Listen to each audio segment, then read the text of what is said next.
Ça devait pas tarder. Un malheur arrive jamais seul. 1 heure à peine plus tard, on annonce Madame Onim, la cantinière en personne. Elle arrive aussi au pied du lit en murmurant. Je fais délire. Petit chapeau à oiseaux qu'elle portait, et voilette, et boa, et fourrure. Du luxe. Un mouchoir pour le chagrin, mais j'y regardais bien les yeux. Je la connaissais. C'est elle qui pose les questions. Elle tournait autour du drame. Je me demande d'abord comment qu'elle aurait pu comprendre. J'y pensais déjà plus, et puis j'y ai repensé. C'était pas explicable, notre expédition et la manière qu'elle avait fini. C'est des choses qu'on sent. Elle pouvait pas sentir ça, la garce Onim. Il est mort, que j'ai dit simplement. Il est mort brave, et puis c'est tout. Elle s'est écroulée à genoux alors. « Oh, Ferdinand !» Qu'elle a fait. « Oh, Ferdinand !» Elle s'est relevée comme pour tituber, et puis elle s'est refoutue à genoux. Elle a sangloté dans mes couvertures à pleine figure. Moi, c'est un genre que je me méfie. J'ai bien fait. La voilà donc qui pleure encore. La demoiselle Lespinasse, elle était pas loin à écouter, sûrement derrière le paravent. Elle a surgi, toute pincée. « Il ne faut pas fatiguer les blessés, madame. Le docteur l'interdit. La visite est terminée. » Elle s'est relevée alors, madame Onim, d'un coup, bien vexée, bien sèche. « Ferdinand, qu'elle a dit tout haut pour qu'on l'entende, vous n'oubliez pas que vous m'avez laissé au quartier une note en partant de 322 francs.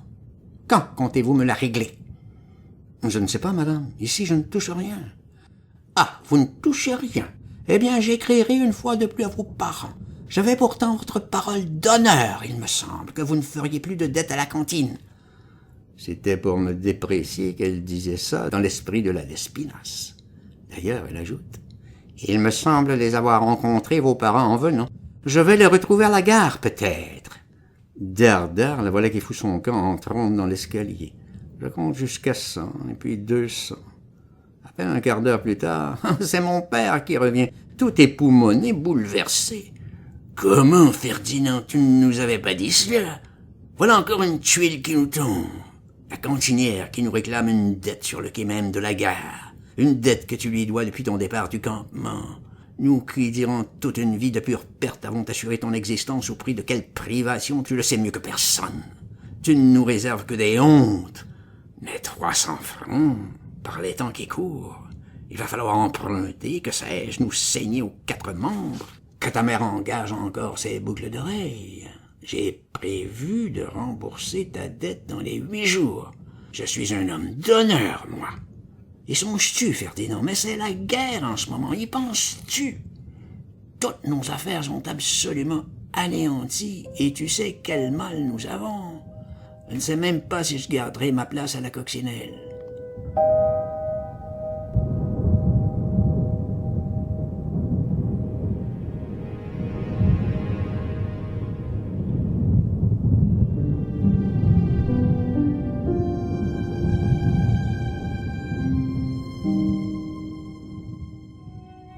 Il en avait les larmes aux yeux. Mais Lespinasse est intervenue encore une fois. Elle l'a invité à me ménager. Il est sorti, s'excusant, bredouillant. Ils ont dû tous se retrouver à la gare. La nuit est venue.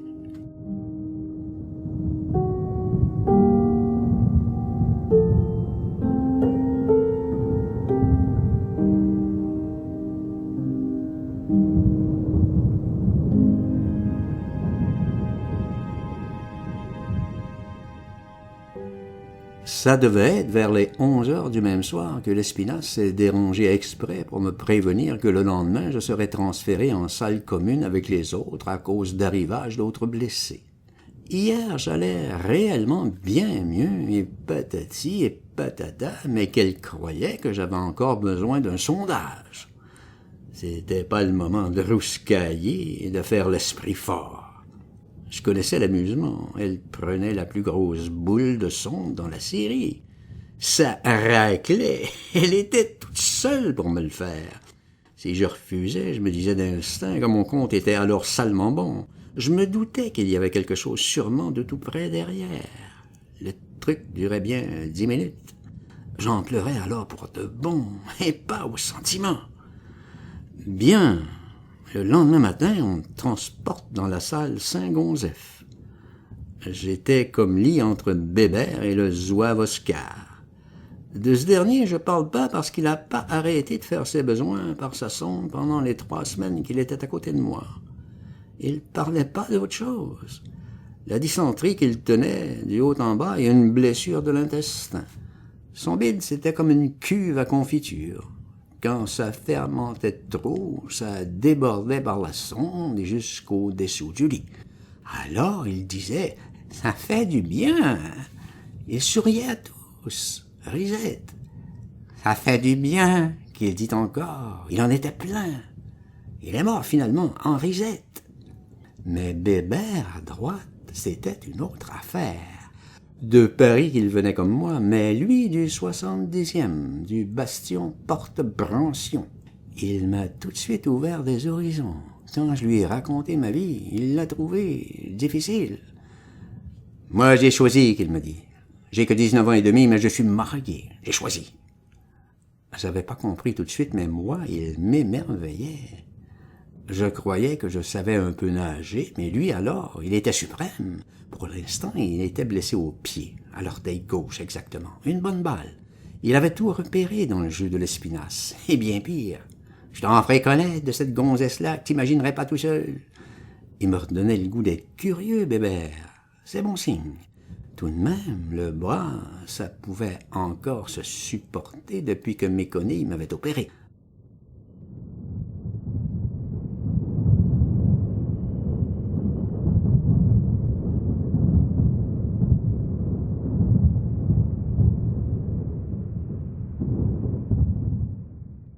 Je me branlais de la main gauche, j'apprenais. Mais aussitôt que je me levais, je branlais sur mes talons comme une quille. J'étais obligé de m'asseoir tous les 20 pas. Quant au bourdon de mes oreilles, c'était pas imaginable comme kermesse. C'était si fort que je demandais à Bébert s'il n'entendait rien. J'apprenais à écouter ses histoires à travers mon propre vacarme, mais fallait alors qu'il cause plus fort, encore plus fort. On se marrait finalement. T'as 80 ans qu'il me faisait. T'es aussi dur de la feuille que l'oncle Angèle, ma sérieuse, son vieux qui est retraité de la marine. C'était sa famille, Angèle, sa femme, et légitime en plus de tout. Il parlait que d'elle. Elle avait 18 ans. Les autres mecs de la salle, il y en avait pour tous les goûts, des blessés de toutes les surfaces et profondeurs, des réservistes surtout, mais des cons dans l'ensemble. Beaucoup ne faisaient qu'entrer et sortir pour la terre ou pour le ciel. 1 sur 3 au moins qui râlait. On était peut-être 25 en tout dans la salle Saint-Gonzef. Le soir, sur les 10 heures, j'en voyais au moins un 100, alors je me retournais sur mon plume et je tâchais de fermer ma gueule pour ne pas réveiller les autres. Je me sentais secoué par des vaches délires. Le lendemain, je lui demandais à Bébert s'il avait pas vu des fois la môme l'Espinasse venir près de mon plume exprès pour me branler dès que je déconnais. Non, qu'il disait, il était prudent, mais je savais bien quand même que je n'avais pas tout à fait la berlue. Le temps passe donc. Je me mets finalement tout ce qu'il y a de bien avec la l'Espinasse. Je me maintiens. Ses dents verdâtres me faisaient pas peur au début, même qu'elle avait les bras magnifiques non plus, faut le dire, bien dodus. Je me disais, les cuisses doivent être belles aussi.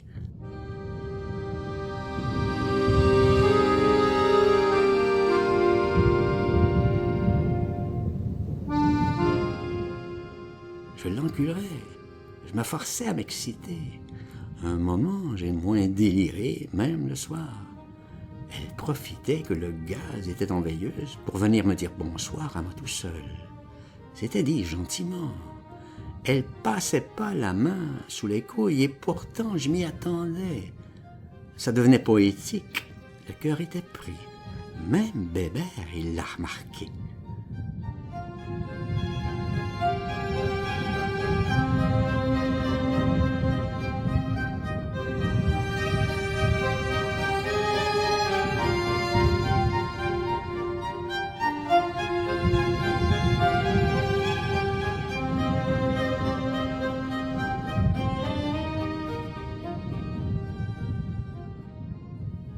Si tu veux, comme elle s'incline, tu vas la timbrer, la rombière sûrement jusqu'au fin du trognon, mais car ta gueule, j'aime mieux te prévenir. S'il arrive un amputé dans la tôle, parce qu'alors le vent tourne, et t'es viré en moins de 2. Je te dis rien, mais t'es prévenu. Il était dessalé, le mon bébert, à pas croire. Bon, 2 semaines passent encore. On sortait pas, on savait pas ce qui se passait dehors, mais on avait dû sûrement reculer. Le front rapprochait. C'est-à-dire qu'on discernait bien mieux le canon même de l'endroit où nous étions couchés, dans une piaule sur la cour. Il y avait aussi les avions ennemis qui étaient réguliers vers midi, pas bien méchants pour tout dire, 3 bombes ou plus. Les dames tremblaient dans les petits coins en changeant de voix. Il y a une bravoure pour les dames. Méconnu, il se trissait tout simplement dans ces cas-là par l'escalier. Il revenait ensuite. « Il me semble qu'il en vient bien plus souvent, remarquait-il. Ça le gênait.